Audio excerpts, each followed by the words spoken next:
ഹിന്ദു ഇതിഹാസമായ രാമായണത്തിലെ ശക്തനായ യോദ്ധാവും ലങ്കയിലെ രാജാവായ രാവണന്റെ പുത്രനുമായിരുന്നു ഇന്ദ്രജിത്ത് എന്നറിയപ്പെടുന്ന മേഘനാഥൻ.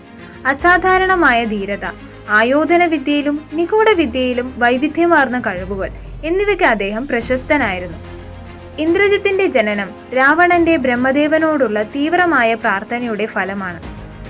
ബ്രഹ്മദേവൻ രാവണന് സമാനതകളില്ലാത്ത ശക്തിയും വീര്യവുമുള്ള ഒരു പുത്രനെ പ്രദാനം ചെയ്തു. കുട്ടിക്കാലത്ത് മേഘനാഥൻ ശ്രദ്ധേയമായ കഴിവുകൾ കാണിക്കുകയും ലങ്കയിലെ മികച്ച ഗുരുക്കന്മാരിൽ നിന്ന് യുദ്ധതന്ത്രങ്ങളും മാന്ത്രിക വിദ്യകളും പരിശീലനം നേടിയെടുക്കുകയും ചെയ്തു.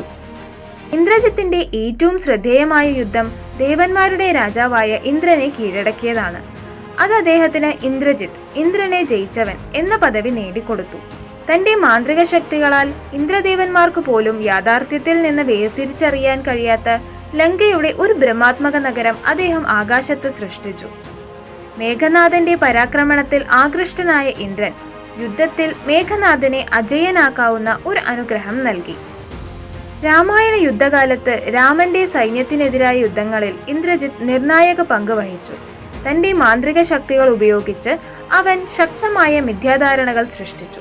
ഭൂതങ്ങളെ വിളിച്ചു. ഒരു കൃത്രിമ ഗ്രഹണം സൃഷ്ടിക്കാൻ സൂര്യനെ മറച്ചു. എന്നിരുന്നാലും ഒടുവിൽ രാമന്റെ സഹോദരനായ ലക്ഷ്മണൻ ദിവ്യായുധമായ ശക്തിയുടെ സഹായത്തോടെ ഇന്ദ്രജിത്തിനെ വധിക്കുകയാണ് ഉണ്ടായത്. രാമായണത്തിലെ ബിരുദവേഷം ഉണ്ടായിരുന്നിട്ടും ഇന്ദ്രജിത്ത് തന്റെ കുടുംബത്തിനും രാജ്യത്തിനും വേണ്ടി ധീരമായി പോരാടിയ ഒരു വീരയോദ്ധാവായി ഓർമ്മിക്കപ്പെടുന്നു.